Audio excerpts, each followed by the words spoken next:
All right, guys. So before we begin today's episode, I want to start off with a special poem by the guy on my shirt right here, whose name is Bill Hicks.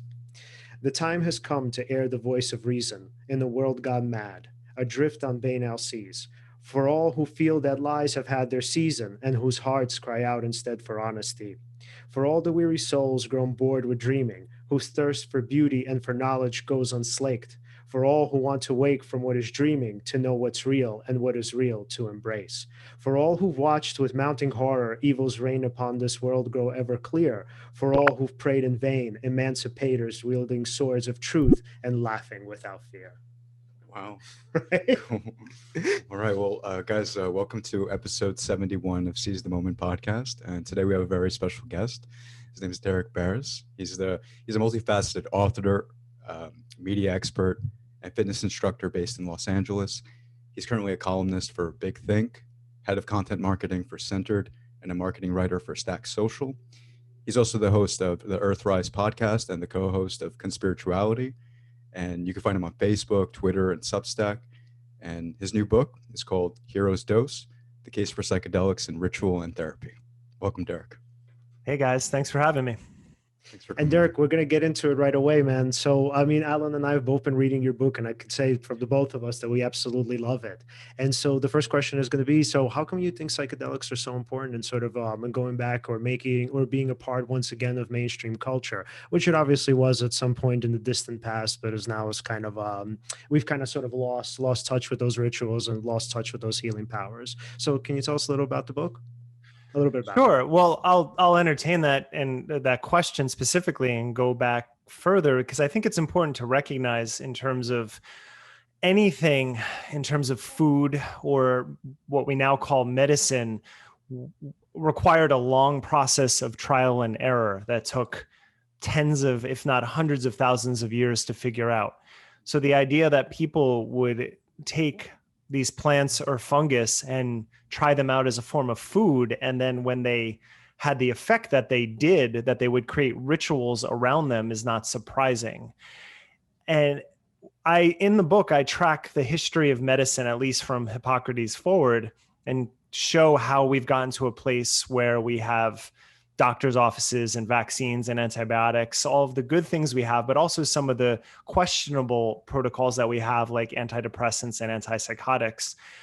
And understand that even though the title of the book is Ritual and Therapy, I try to make the point that ritual and therapy were the same thing for a very long time.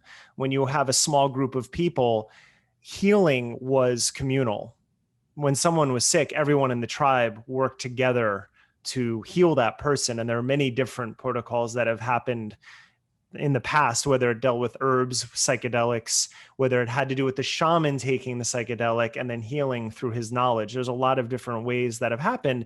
But the case I lay out in the book, in terms of the 20th century, psychedelics were demonized and then made illegal. And for a long time, they were very important glues that bound the tribe together because of the way that they helped inform the mythology of that tribe. And while I am a fan of modern medicine in so many ways, I mean, as a cancer survivor, I'm grateful that surgery and chemotherapy exist because that is something that could have taken me out. So I'm very happy about those things, but I think we've also lost something with the loss of ritual and the loss of the widespread use, the widespread but also intelligent use of these substances. And the book is really just a case of why we should potentially integrate them back, at least for some people, and the value that they might be able to bring. Right. Yeah, because when you hear certain anecdotes of people's experiences, let's say with psilocybin mushrooms, and having these breakthrough realizations, maybe realizations about how they act with their family, their friends, and kind of dissolving these boundaries they may have had before. Let's say for me, in my own personal situation, in my early 20s, I'd experimented with LSD and psychedelics, psilocybin mushrooms. And one particular instance, I had tried a heroic dose. So for anyone who doesn't know what a heroic dose is, I believe it's usually, it's higher than the usual amount you're supposed to take. I believe it's usually 4 or 5 dried grams. I think. It's 5 grams, yes. 5 grams. So I took 5 grams. And I ended up, I'll get into it. I don't think I've ever gotten into this before. Sure, why not? Mhm. I ended up seeing some sort of being in the sky. This is, of course, this is going on within my own head, right? It's not real, but I'm seeing like a being, and it's like some kind of dark being, and for some reason in my mind, I'm thinking this is like the evil of the world, like collective bad or something like that. Then I'm listening to some kind of peaceful music as I'm encountering that, and all of a sudden it starts to kind of dissipate and disappear. And as that happens, I have a certain feeling that kind of goes along with that particular visualization. And then it ended up, it was weird. It's as if I had faced something in myself. Long story short, because now the details are escaping me, what ended up happening is the very next day, I ended up calling all my family and friends, ended up reconnecting with people I hadn't connected with in a long time. I felt a sort of a sense of openness and certain things that like little anxieties or neurosyncratic, issues that were keeping me from engaging with these people kind of disappeared. And I ended up reconnecting with them and integrating some of the things that I had learned on the trip. And these experiences are very valuable. There are things that you start to realize. I'll get into another story. Why not? This is when I first tried LSD as well. And I'd realized that anything I was feeling, I was projecting out onto the environment. It was weird. I started seeing that if I was feeling like happy, it would be magnified by an order of magnitude. I don't know, like let's say times 10, times 100, something like that. And anytime my thoughts went to, they varied. If it was something negative, I noticed that also multiplied. So then it created in me this sense of the importance of understanding there was like a responsibility as to what you decide to think and what kind of meaning you decide to attribute to things ultimately determines your relationship to your environment as well. So that ended up creating in me this realization of, when I'm interacting with people, maybe I should be mindful of my projections. And it became very important. I started having this sense of metacognition, right? And I feel like things like that are very valuable when you start to experiment with these sorts of Right. substances. Right. And Derek, so from your perspective, right, because I know you talked about the importance of set and setting. And so can you tell us a little bit about what that means and how it sort of fosters social, well, first of all, how it fosters the psychedelic experience and how it differentiates between various experiences. And then also kind of in the bigger picture, right, how it sort of brings about social cohesion, or kind of like what Alan talked about, kind of, let's say, development of social unity. Well, to define it, the set, I mean, this is a term that Timothy Leary came up with. Set is your mindset. And so the intention you have going into the experience, and basically where you are in life when you're doing it. And then setting is both the environment and the people you're with. And these are all profoundly important, because I've taken the same, say I would have the same batch of mushrooms and I would do them one day with some people. And then maybe a couple months later, I would try it in a different environment with other people. And even though it was the same exact drug, the experiences were vastly different. And that's why it's really important that you know the people that you're doing it with, or if you're new to these substances, to find guides that are trustworthy, and you do a little bit of research beforehand and you make sure you're in the right environment. I have enough experience with them now after some failures in terms of where I was. And I there is a lot of anecdote in the book, although I try to also get across a lot of the research as well. But the idea is that if you are going into these experiences, again, you want to be with people that you trust. And one of the things so talking specifically about psychedelics, the serotonin 2B receptors, when they affect that area, one thing that they've noticed is that it quiets the areas of your brain that deal with your ego, your identity.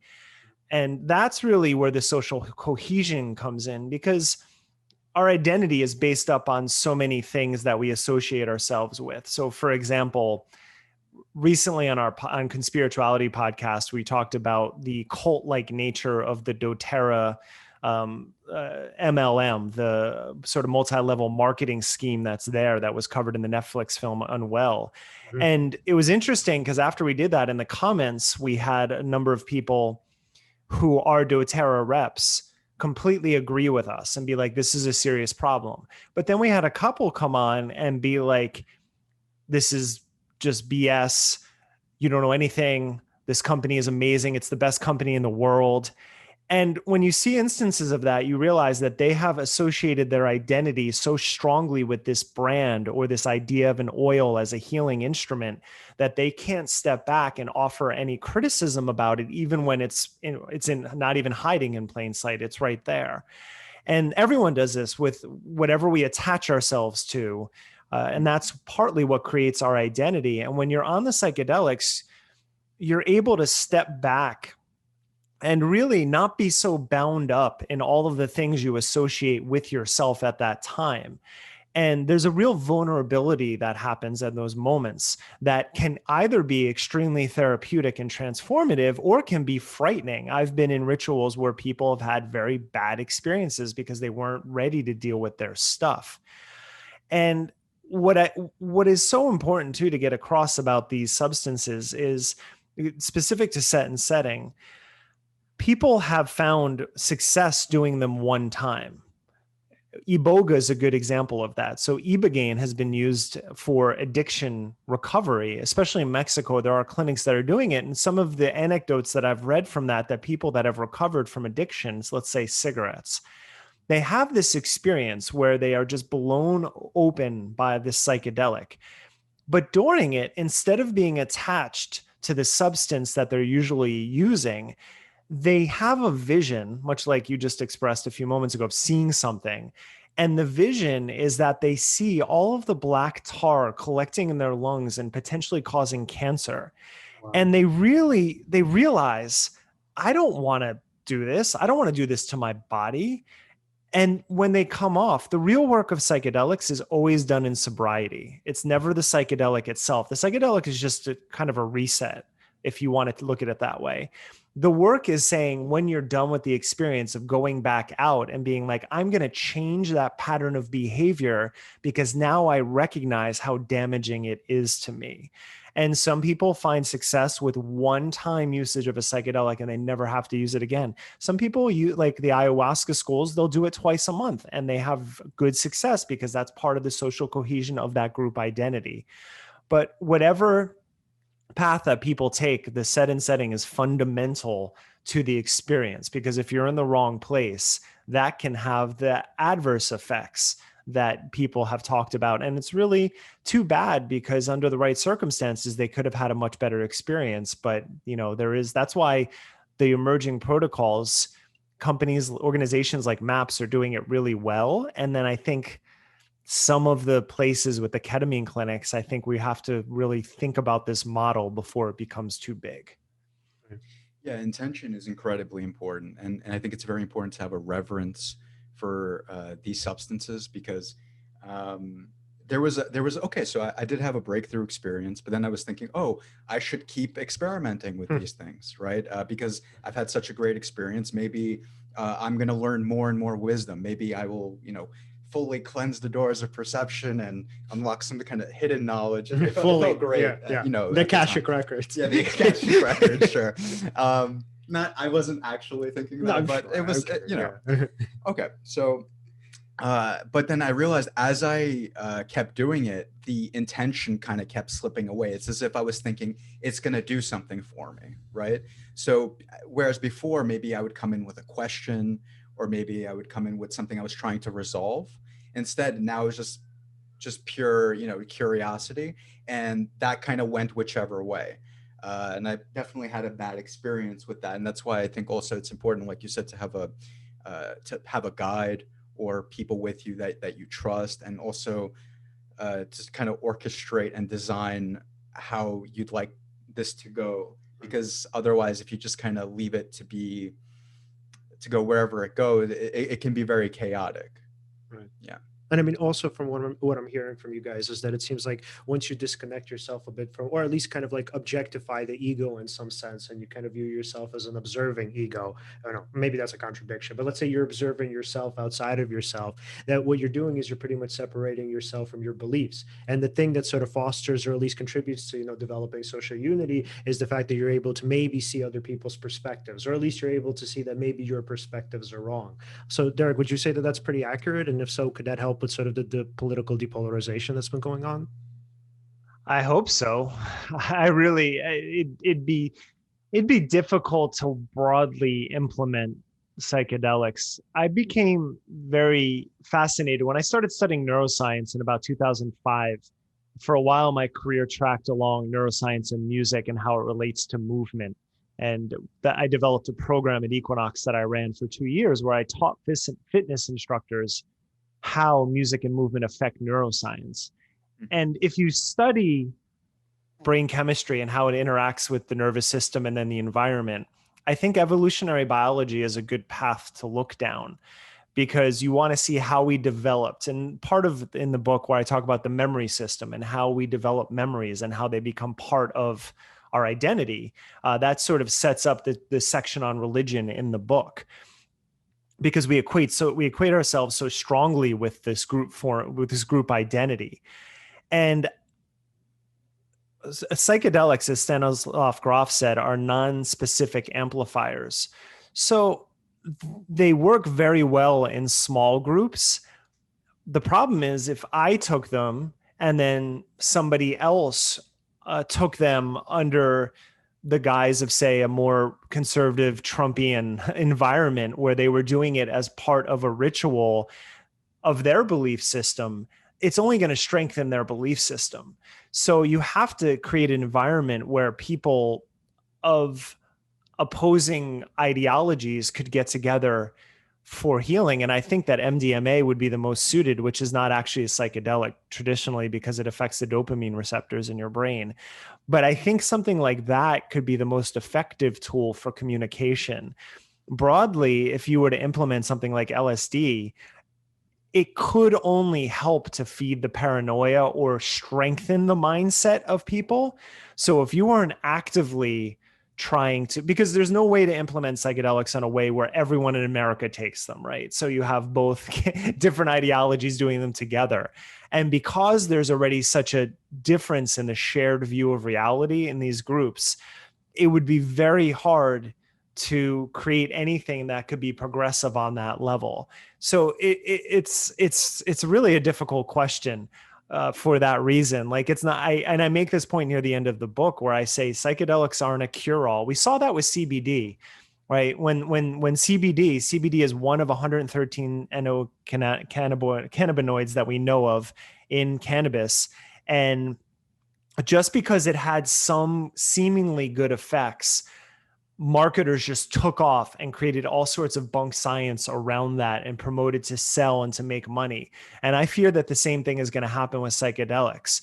So even now, in terms of healing political divide, the only success that I've had talking to people has been one-on-one conversations. And I feel like psychedelics are the same way. Like they're very small, intimate groups that you need to do these substances with. So maybe on some level, if it helps people work through their trauma, they can think a little bit more clearly. But in terms of a mass institution of them, I don't know how you would do that, to be honest. Right. And so, and staying on the topic of just MDMA and social cohesion. So there was a really great quote in your book that I loved and I wanted to ask you about. Mm-hmm. So you wrote, talking about the therapeutic quality of ecstasy or MDMA, you wrote and this is based on the personal experience. So you wrote the constant bickering of the judgmental mind is suspended as you discover value in places you wouldn't have looked. I love that quote.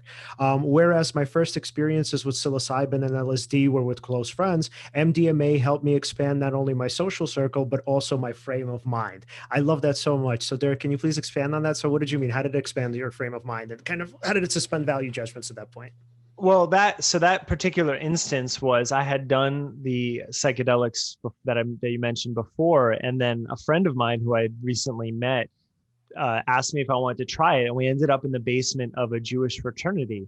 And I spent some time in college in fraternities. My closest, oldest friend became the president of a fraternity, so I spent time there. But it wasn't really my scene.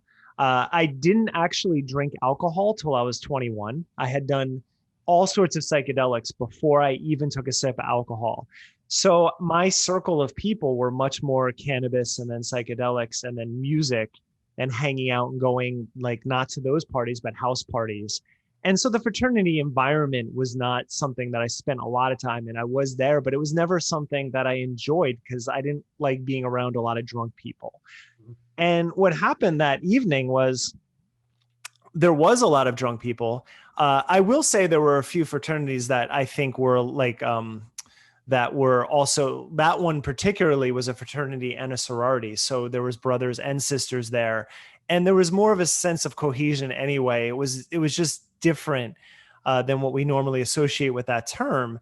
But people were drinking and dancing. And when my friend were in that frame of mind, instead of being judgmental about maybe the sloppiness going on, or maybe I was thinking that person can't dance or anything of that nature, everything with the music and the people, I saw it as a much more joyous celebration. And even though that most people there were drinking and we were on these substances, this substance, it was so much easier to integrate with people in a completely non-sexual way, nothing like that, but just to have fun. And I think there's something to that as well. And that's why I mentioned, I think MDMA would be a good therapeutic substance for people, especially because it's showing efficacy with PTSD. I also do a small section in the book on trauma, and there are some ideas of some psychiatrists that everyone has some trauma in some capacity. So working through it is always valuable, even if you don't recognize that it's there. And I think MDMA is uniquely suited to address issues that people have. And it certainly worked that night and has continued to work ever since. Do you feel like it sort of changes the filter through which you look at the trauma by sort of you being in this sort of, let's say, ecstatic state by looking at something that may have hurt you in the past through that filter? It sort of changes your relationship to it, or lets you kind of look at it closer without necessarily being so resistant. Yeah, absolutely. I mean, right before we started recording, you had mentioned my workout session this morning. So I'm a big fitness enthusiast, and I'm fortunate that we were able to build a gym in my friend's garage, which is where we train a few days a week. And this is not related to psychedelics, but I think it highlights what happens. A few months ago, when we had just gone into quarantine, we were doing some deadlifts, and in one of my lifts, I kind of slipped and stepped forward, and I hurt my QL, my lower back muscle, and that made me had to not do that exercise for a few weeks and just PT it and come back. And then what happened was for a couple of months, I wasn't able to get up to my normal weights because in my head, I kept thinking, oh, if I do that weight, I'm going to get injured again. And that mindset changes how you are able to lift, because if you go into a lift thinking I'm not going to be able to do it, well, guess what? You're not going to do it. Like, it's not going to happen. Your form's going to be off. You're going to be in your head. Everything's going to be off. And I just kept pushing through it. And after about 2 months of not being able to do there, one day I just went in with a different mindset and I completed the lift with no problem. And I've gone up from there. And that's how I look at basically anything, and why, again, I think psychedelics are valuable. We all have our biases. That's obvious. And that's fine. It's part of, it's an evolutionary survival skill, if nothing else. But if you want to work through some of them, adopting a different mindset is very important, because then you can also start to see your own self-imposed limitations. And once you can see your limitations, it's not like you can just wipe them clean right away, but it does give you, it works as a sort of catalyst to be able to like, well, that is a limitation, but I think I can push through that. And then you start to actively, consciously work through those issues. And that's where healing can happen. Related to the antidepressants, and again, I really try to make clear in the book that I think that these substances work for people. I was on Xanax for a while in my life for a panic disorder. They helped me. I get the short-term usage. But I have also talked to people who come to rely on certain things as a crutch, and their mindset becomes, I absolutely need this or else I will not be functional. And I think that is really, I think that's damaging, and I think that that's part of the therapeutic aspect of the psychedelic-assisted psychotherapy model that could help people work through their dependence issues, not just on antidepressants, but on a whole range of issues. Yeah, and the interesting thing is with anxiety, I mean, that's like one of those disorders where, for the most part, I mean, medications are pretty much just band-aids. So, I mean, I could tell you like from my experiences, so like I have severe anxiety at times, and sometimes it becomes really debilitating. And so the reason why I've never like sought out psychiatric help for it was because even though in the short term I really hate those experiences, and sometimes they're like really terrifying, where I'm just like, I really feel like in a panic attack, like you described in your book, it feels like you're gonna die. So, and I hate them, and I know they're coming, and I kind of, when you anticipate it, like, you know how awful it's going to be. But I got to tell you, like in the long run, if would I medicate them away, I would say no, just because like they're not going away. So if you use medication, like let's say Xanax, I mean, Xanax pretty much, you know, you use it as needed, and I mean, you could do that forever. And so the thing with anxiety is, if you don't like build up some sort of tolerance to it, and obviously this doesn't happen overnight, and it's very, very slow and very incremental. So unless you build up a tolerance to it, what happens is, I mean, it never really decreases in the long term. So for me, kind of the way I see my anxiety is, even though, let's say, I don't know, if we were to pick like a 5-year period, I would say my anxiety probably went overall from like maybe like a 9 or something to probably like a 7, which is not that great. But I think with the medication, that would have never happened. Yeah, and it's important to point out that short-term usage is the only usage that Xanax and benzodiazepines are approved for. And like you said, well, you haven't tried it. I did use them for 6 months, maybe once a week, maybe twice on a bad week, maybe some weeks not at all, which is how they are actually supposed to be used. But that's not what's happening to a lot of people. They become dependent on them, and then they're using them almost daily. And that's where you see the real problems. And that's really what I'm addressing in the book more than anything else. Yeah, so something like Xanax is a tool, right? Psychedelics are a tool as well. Cannabis is a tool. It just depends on the user, right, and the intention of the user. And just this is something I think Yeah. that's like really important for our audience, just like from a kind of like statistical or, you know, kind of scientific perspective. So interestingly enough, so medication is for the most part supposed to be like, unless somebody's suffering from like severe, you know, kind of a chronic anxiety or chronic depression, medication is actually is supposed to make a person be able to stand therapy. Because the idea is let's say you're struggling with like moderate, or let's say anxiety, or moderate or mild depression, or mild or moderate anxiety. What happens is, chances are you're not going to want to go through exposure therapy, or you're not going to want to go through trauma therapy, right? It's too debilitating. So the point is for you to get on the medication, so then you can go through treatment, and then the treatment is effective, and then you won't need the medication anymore. Yeah, that's the argument in support of the Right. medications. Then, of course, there's the other side of it, right? With all these side effects, or people who, as you said, Derek, have a dependence on it. They become identified with it. They use it as a crutch. Which is, and it's also because of psychiatry too, right? Like something that Derek speaks about in this book is because, like, when you go see, as we talked about before, Yeah. when you go to a psychiatrist, I mean, they don't really necessarily care about what you're going through. They give you the medication, and they're like, okay, come back to me in a month.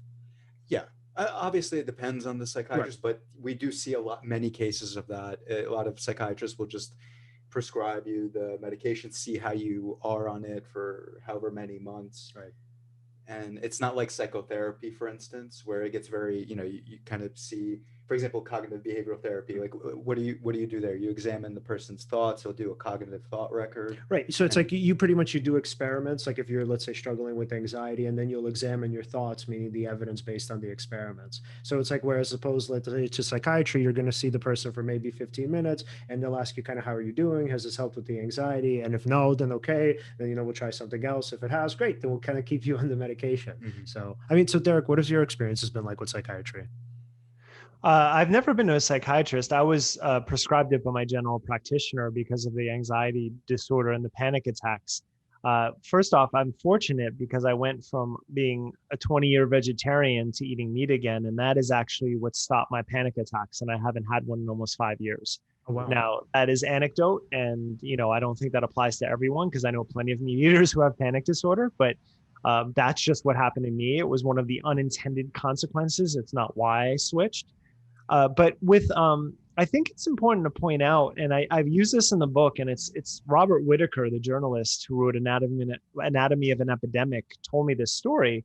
But talking about the Xanax trials, the original trials for when they became approved in, I think, 1980 were a 14-week trial.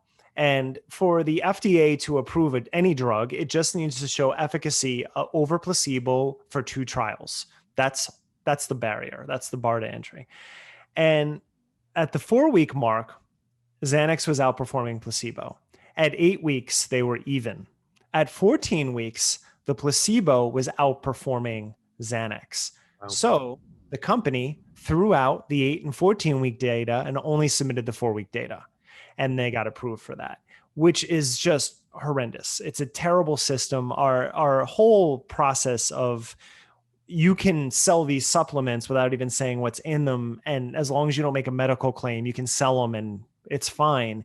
But then this process of drug approval, which is also corrupt in these ways, where companies can just throw out data they don't like and get it passed. And the same thing happened with ketamine, which I talk about at the very end of the book, which troubles me. And that's why I said that it worries me how we're moving forward with psychedelics. So you have a situation where Xanax is shown to work for 4 weeks. That's all that's ever been proven. And other trials have shown that it works better with psychotherapy, which makes sense because really what we're talking about is people need to talk to other people they can trust. Set and setting doesn't always apply to psychedelics. Like, that's pretty much everything in life. Yeah. So if you're in my situation, and I was pretty aware of not getting caught on any drugs for too long. But if you're in my situation, you go to your general practitioner and they're like, here, try out this. And then just, if there are any problems, call me. Or if it works, then don't worry, I'll give you a refill whenever you want. That was basically the attitude of my doctor. And then you get hooked on the feeling of calm that it does bring you. That's where the dependence starts. And that's happening to millions of people right now who just get it. I mean, some people use it successfully, but some people don't. We have 6 million kids in America right now who are on ADHD medication. I think about growing up. I was hyperactive. I was never put on medication. I was just either punished or told not to do things, but it worked out okay. How do you put 6 million kids on these drugs when their prefrontal cortex, their entire brain, but their prefrontal cortex specifically is still in development? And the ways that messes with them, I don't understand, but we've just medicated ourselves to this point. So I agree with you guys. Like, psychotherapy is the still strongest model. And even with psychedelics, psychotherapy is part of that model for a reason, because whatever drug you're taking is going to affect you. And then if you're just taking it, but you don't have a framework and someone to talk to about it, then you're left to your own devices, which isn't very therapeutic. So first and foremost, being able to talk to someone about your issues is the most important therapeutic aspect that we have. It's our most important tool.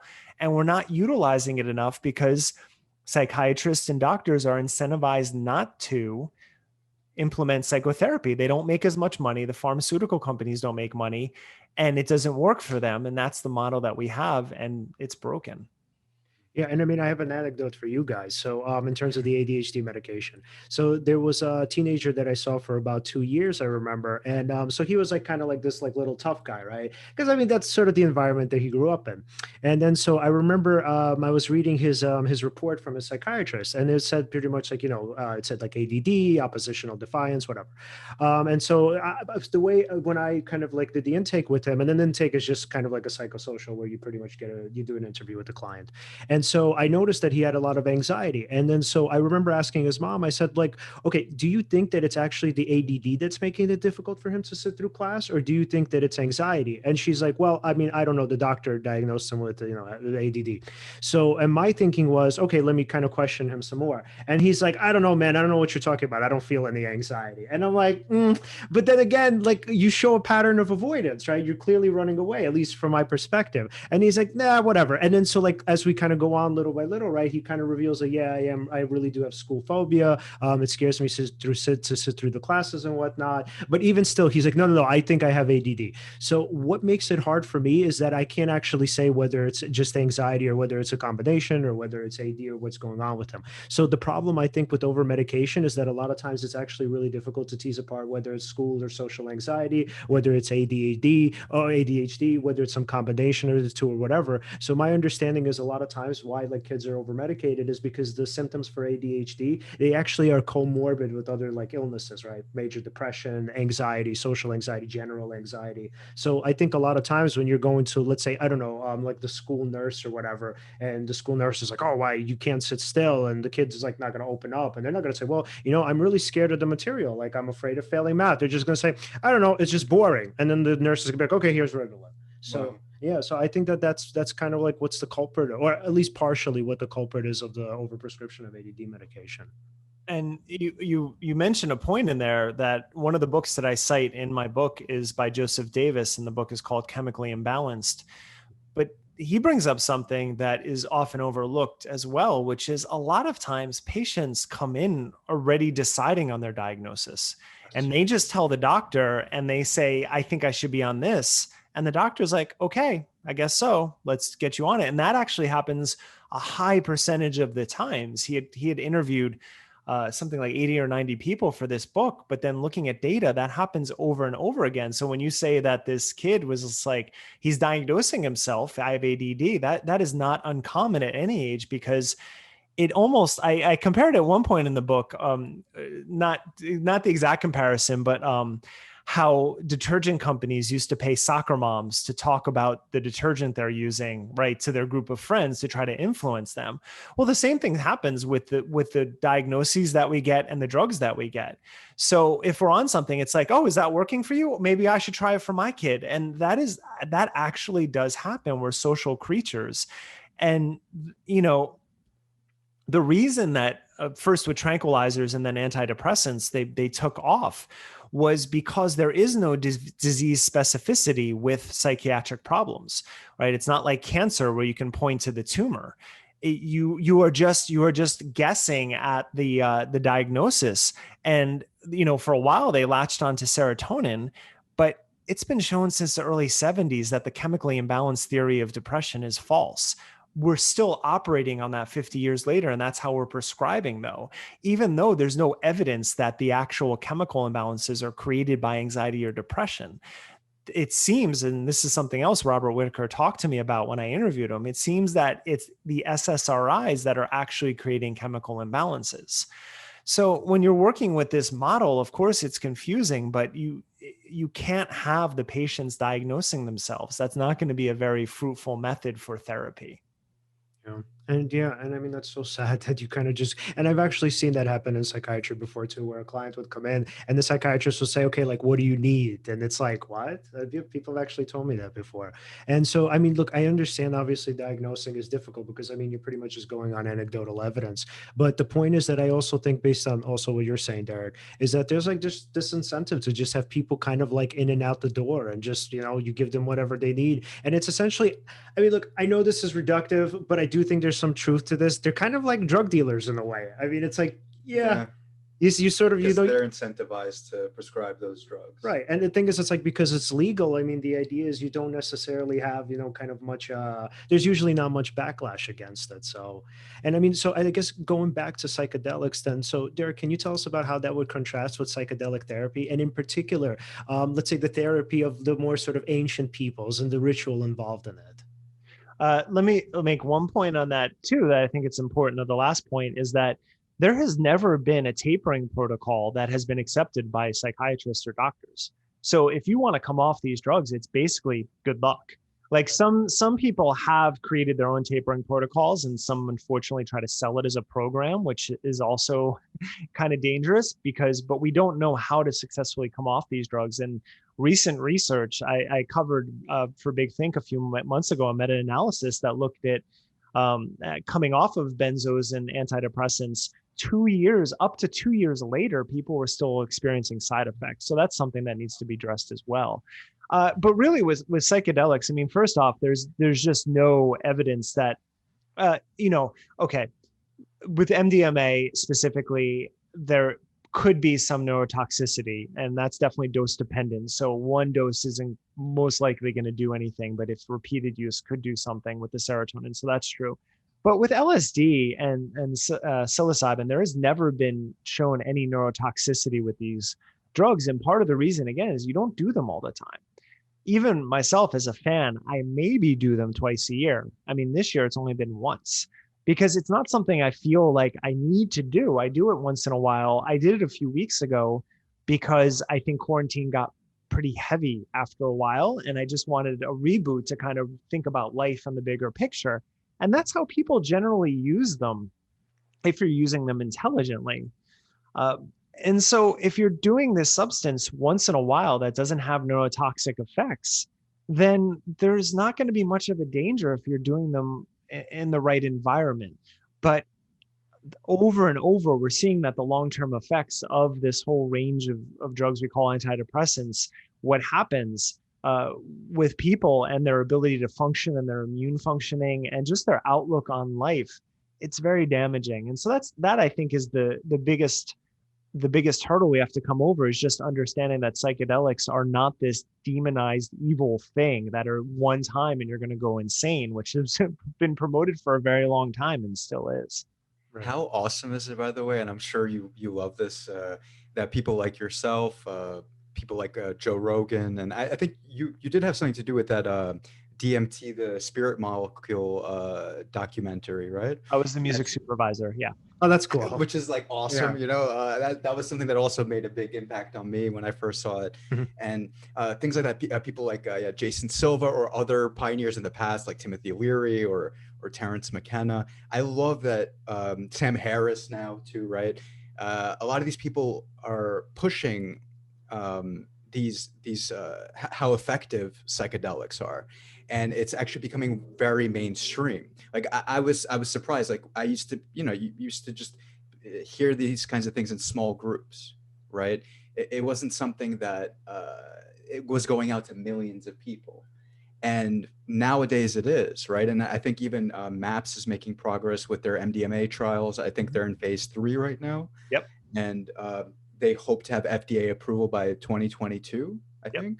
Yes. Yeah. How awesome is that? Like, and that's not even that far away. And I wonder what kind of consequences these have in the long term, especially like once it's approved. I mean, of course, obviously there can be negative consequences, right? Definitely you have to prepare yourself for that. And any tool can be double-edged, right? But I'm very excited. Yeah, sorry. No. I completely agree. I'm excited too, but I do want to point out one of the last things I write about in the book, and what I referenced earlier about the ketamine trials. I was excited. I mean, first of all, ketamine is not a psychedelic. It's a dissociative and a hallucinogen. It gets lumped together with psychedelics because people who try psychedelics and that was my experience. I did it back in my 20s when I was doing all the psychedelics. So I get that it fits in the category, but defining it as a psychedelic is false. It's not actually that. So that's important to note. And what scares me is, at first I was very happy because anecdotally it was showing efficacy.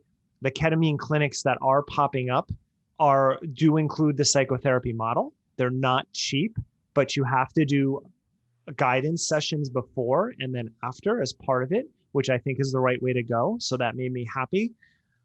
But the company that got ketamine approved by the FDA, they were not able to show efficacy over 2 trials. And so they submitted a trial. It's called the Discontinuation Trial. And this was done by a group in Poland. And 6 people from that group died. Wow. And 3 of them by suicide. And 2 of the 3 that died by suicide were not, they didn't have suicidal ideation before entering the trial. Wow. So what the pharmaceutical company that was submitting the data said was when they got off the ketamine after, I think it was 4 weeks, I could be wrong on that, so I want to be clear, but when they got off of it, that instead of claiming that it was a side effect of ketamine, they said, no, that was the original condition that they came in with. and the ketamine was working. And when they got off of it, that's when they went back. So they were trying to say that that was the ketamine was helping them, but there's no proof of that. In fact, it is possible that the side effect of coming off of the ketamine is what created what happened to them. But for some reason, the FDA approved it.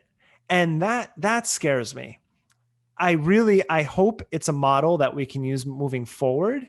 But if we're going to make the same mistakes that we've made with benzodiazepines and SSRIs and SNRIs and antipsychotics, which psychosis is not a common condition, and yet a lot of people are on antipsychotics as an adjuvant of their depression therapy, that's really problematic. So adding another layer of this dissociative drugs to try to find help for people, especially when it's approved for use for treatment-resistant depression.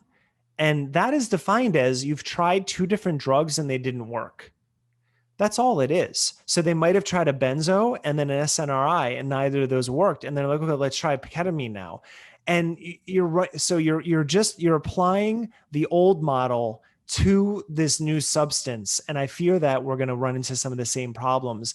And what's going to happen is, say MDMA, which does show with repeated uses potentially some sign of neurotoxicity. And, Roland Griffith talks about this. So we want to be very careful. And I think MAPS is very careful about it.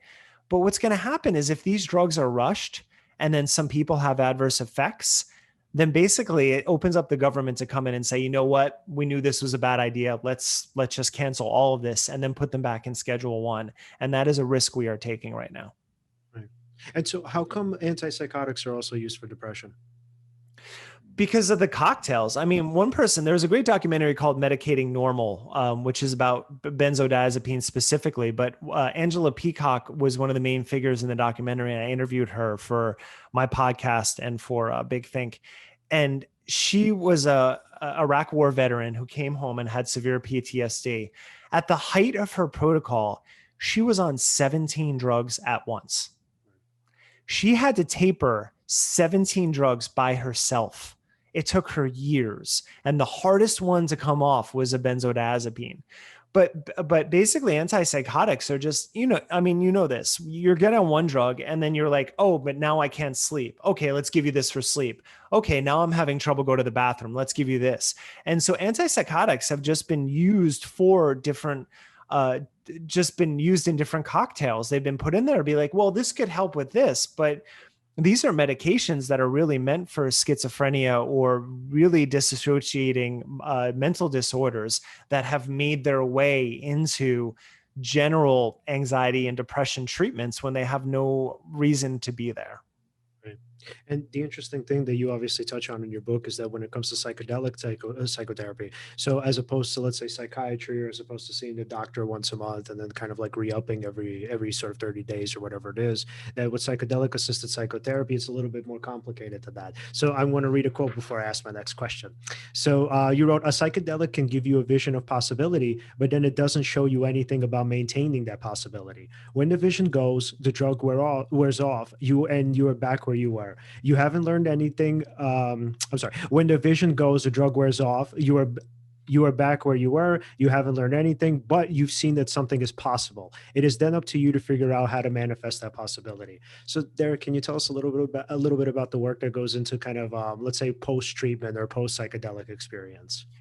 A little bit. I mean, I'm not a psychiatrist. I'm a journalist. So in terms of what actually goes in, I've never been with a psychiatrist. So I've never done talk therapy. The closest I ever worked with was a homeopathic doctor. And I do not treat homeopathy kindly. I kind of think it's placebo.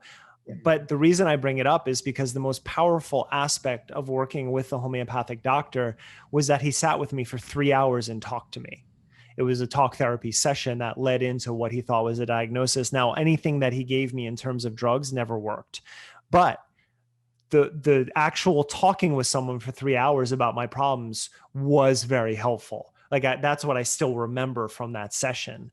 And again, we live in a culture, and I'm a very big fan of technology. I grew up the son of a computer programmer. I've been around computers my whole life. My entire career, besides movement, is made on my laptop. And so I understand the value of them. But my wife, up until quarantine, works in hospitality. She was an events director at different hotels.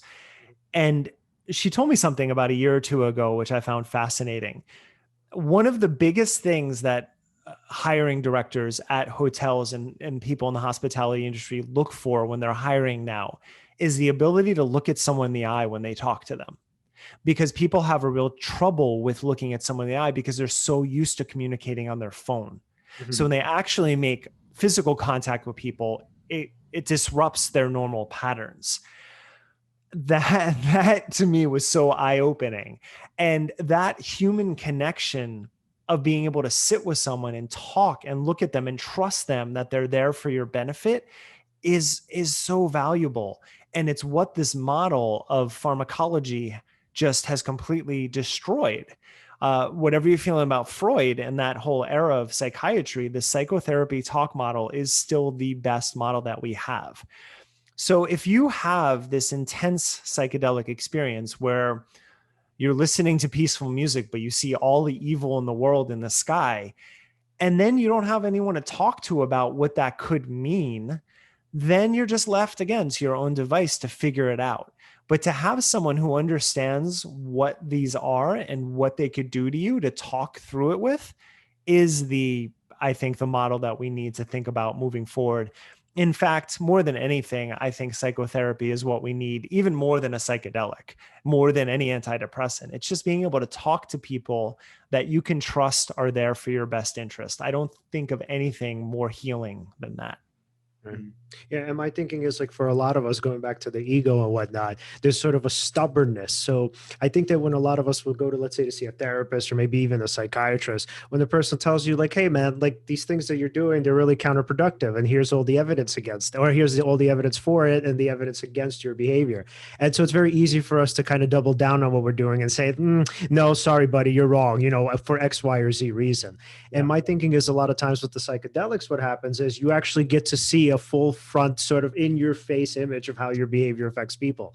And my understanding is like, let's say if you're seeing a therapist, then that therapist could say, well, I mean, now you've seen it, right? You've seen kind of this real or this backdrop of your life. What are you going to do with that information? Yeah, absolutely. Yeah. Yeah. And it's interesting also in a sort of talk therapy session, if somebody really builds like a real rapport with you, and you actually feel like you can be vulnerable with them, and then you actually start to listen to their suggestions, right? Maybe there is something that you have a blind spot to, a scotoma to, right? Good word. What? Good word. Sure. Yeah, sure. Yeah. And so, and say, you trust them enough that you'll actually take their feedback, and maybe you'll start to implement these other ideas, right? Mm-hmm. One cool thing anyway about psychedelics too is there was this one time I had this just for fun, just to give you an anecdote, why not? I had this experience where it felt like, again, it was back to I was projecting onto the environment. So it was kind of as if reality was a mirror, right? Mm-hmm. So I had this weird little realization where I was thinking, well, whatever I was seeing, I couldn't change it. Like if I wanted to manipulate it, I couldn't. Like, for example, if I was sad and then I see like something sad over there, I can't go over there and change it. Mm-hmm. But the moment that I decided to be happy or to smile, the reflection had no choice but to smile back. And like it was weird, like the way I kind of pieced that into my head as I was saying that sort of content to myself. It was weird. It created like this feeling sense of realization. And what's the takeaway? The takeaway is don't try to manipulate the environment, sort of change who you are inside, and then the reality will kind of reflect that to you. I love that. It's not like a generalization that works in all cases, but sometimes you come to certain thoughts mm-hmm.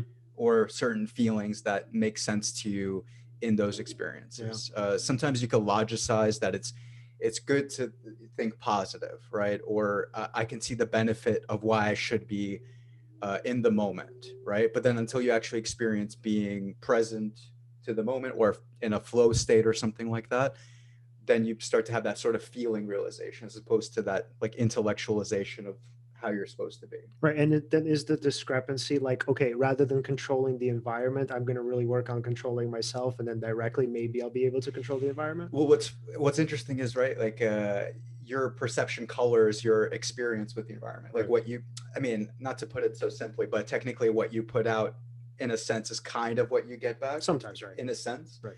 Right. So that influences what you experience with it. So if I decide to either not project at all, or maybe to project something good, that'll color the interaction I'll have with the environment, with the person, with whatever. Mm-hmm. And Derek, was it like that for you too with your experiences, and especially like when it comes to the lack of control? I guess, well, particularly when it comes to the lack of control, was that kind of scary for you? Because like even the way Alan describes it, yeah, it sounds scary. Yeah, well, one thing I'll say about the cognitive reframing is so valuable and important. If you read, I've worked for startups for a number of years, and one thing, I've read a lot of books about entrepreneurship and successful leaders, business leaders, and one thing you quickly realize when you read enough books is that they just don't see failure, period. Like there's no such thing as failure. Everything is just a learning of another brick that they learn from and then build upon. So when it's failure is something that a lot of people, especially in social media age, they think about it all the time. They see these people living these lives and they're like, what, I'm failing. And that really drives depression in a broad way, especially among younger kids right now. But failure, I let go of that idea a long time ago, because then I'm not focusing on what I'm going to be building next or what I'm actually doing. But specific to control, yeah, you got to learn you're not in control. Like you can control certain things. And that's actually something, because when I was doing all of these substances, I was studying religion. I'm an atheist. I don't have one. I just like storytelling. And I find the actual process of religion and cult indoctrination and storytelling and mythology all fascinating. But there's one thing that kind of cuts through a lot of the spiritual practices of the world, is that control what you control, but then don't mistake that for what you can't control. Because if you get caught up thinking about all of the things you can't control, you're not going to fare well, because you can't actually make an impact. So one thing that we talk about on Conspirituality is, people ask, how do you change a nation? I mean, you kind of brought it up before with psychedelics and healing the political divide. We can't. Like the three of us can't go out and change the nation, but what we can do is we can talk to the people close to us, and we can create content that we think is valuable to people to engage in conversations with. And we can do that. And that's something manageable that we can control and hopefully help people by doing that. But if you think about like the world, you're never going to make any progress, because you're never going to feel like you're doing enough. And I think that is something you do learn in psychedelics. When you're in the middle of a blowout experience, you realize how little control, and you realize that you're a part of something much, much bigger, instead of so focused on your specific role. And that actually alleviates anxiety. I don't see it as adding to it. I see it as taking some of it down, because then you don't have to feel like everything's on your shoulders. And then you can really just make progress doing what you need to do personally. Yeah. What I really love is that in your book, you talk about perfectionism and perfection being sort of relative.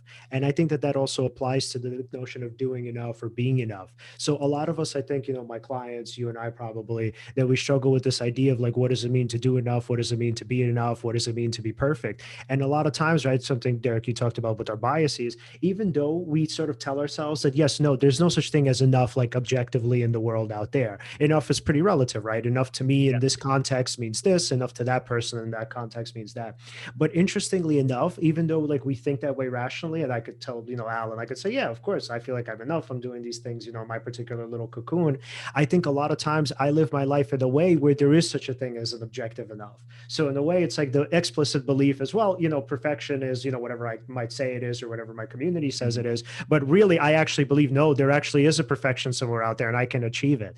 And so what I really loved about your book is that you pretty much contextualize that right? And you said that, like, going back to responsibility and sort of having or feeling like you have the world on your shoulders, the idea is really like when we talk about enough, or we're talking about being enough, doing enough, being perfect, literally the only thing that we could do is we could sort of contribute as best as we can to our little communities. At the end of the day, right, it's something like the philosopher Boethius once said, that we're pretty much just sort of like specks somewhere in the world, right? Or we're these little sort of pockets in the corner of the universe. And that's kind of all we're going to be. And I think a lot of times, like, we need to remind ourselves that enough, perfect, doing enough, whatever that is, right? These are all relative concepts. And these are concepts that really exist in particular forms, and or rather in different environments in particular forms. And they differ from context to context. I talk about this briefly, but it's something I've written about for a number of years, which is the difference between individualist and collectivist cultures. And we have a blaring example right in front of us right now. What cultures have managed coronavirus best? They're predominantly Asian cultures.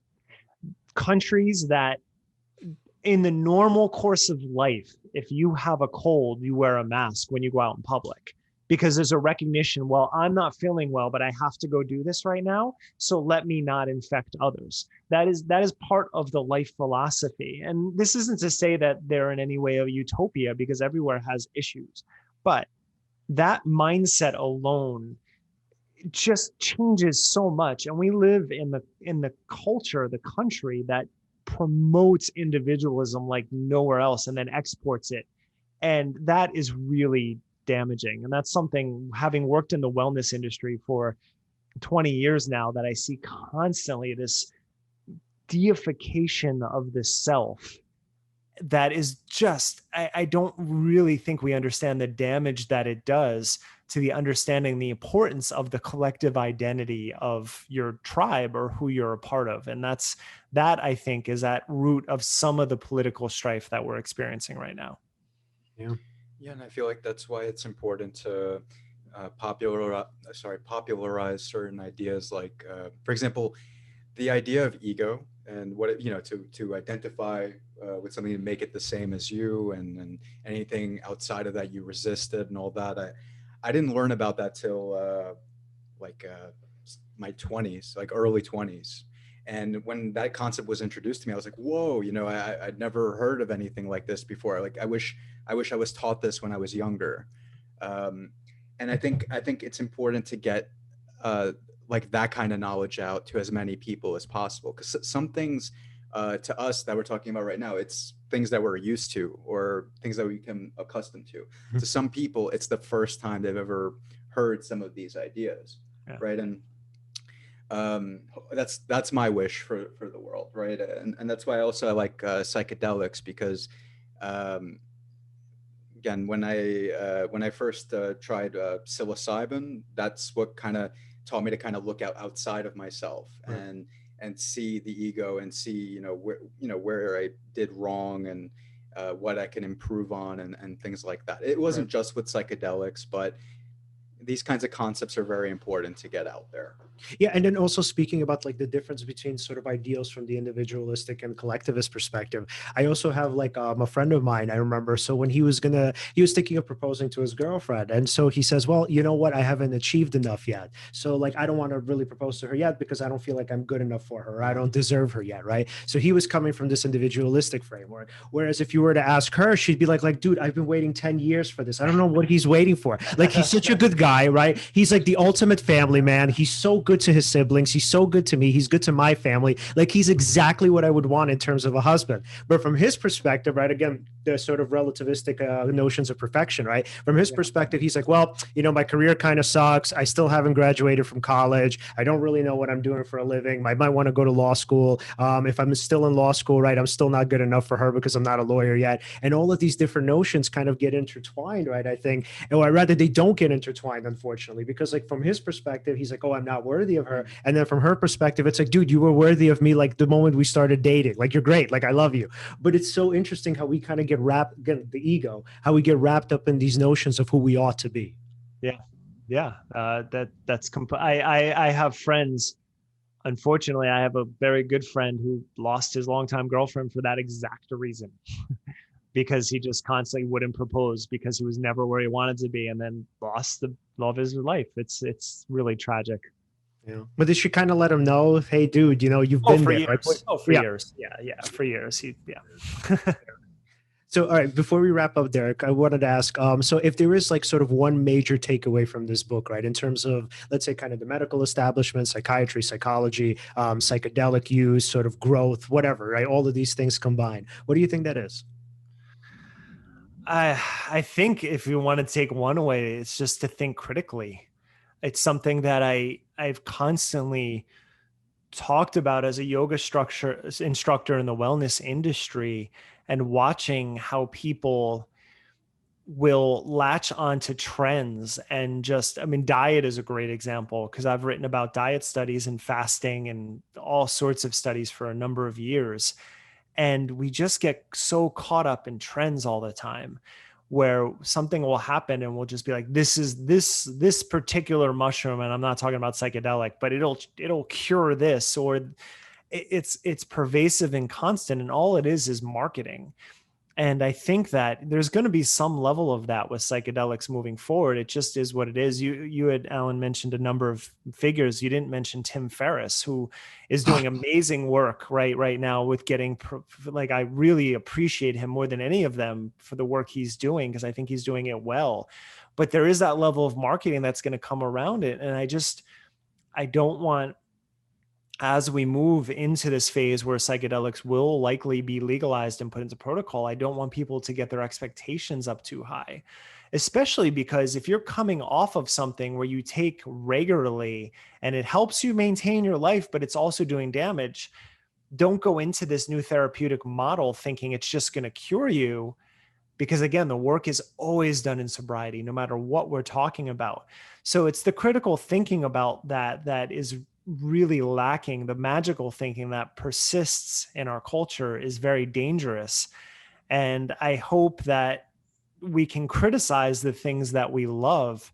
I love psychedelics. I love the experience, but I do, in terms of the research in the book, point out where there might be problems, because I want them to be used well and actually help people in their life. And so putting the cart before the horse is something that we've seen happen with cannabis, and we're going to do it again if we're not careful. And that could be really damaging. So I hope people think through the process before we implement anything too widely. Absolutely. All right, Alan, final questions before we go. Oh, yes. If we wanted to follow you and your work, where could we find you on social media? I always just say go to derekberes.com, because everything branches out from there. So whatever medium you use, you'll find links right in the navigation bar to all the social channels from there. So that's the easiest way. And then the book is on the homepage. So if people are interested, they can find the links to it there. Okay, awesome. Thank you so much for coming on, Derek. This was such a meaningful conversation. No, I had so much fun. And thank you for sharing your anecdotes too. I always love hearing people's own stories about them, because in the book, that's what I use a lot of anecdotes to kind of buffer all of the research, because if it's just going to be a journalism book, it can get a little dry. So I try to use some experiences too. So I appreciated hearing your stories as well. Absolutely. All right, man. We'll be in touch soon. Okay. Yeah. Let me know when it's up, guys. All right. Take care, man. Take care. Bye. Bye.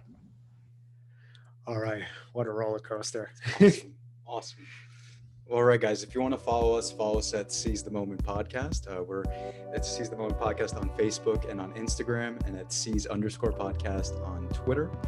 Like, subscribe, hit the bell. Mm-hmm. And then you can also find us at the O4L Online Network at O4LOnlineNetwork.com under the STM podcast section. All right, guys, thanks again for watching. Look forward to next week's episode. I think we're having Ryan Stelzer. Mm-hmm. See you.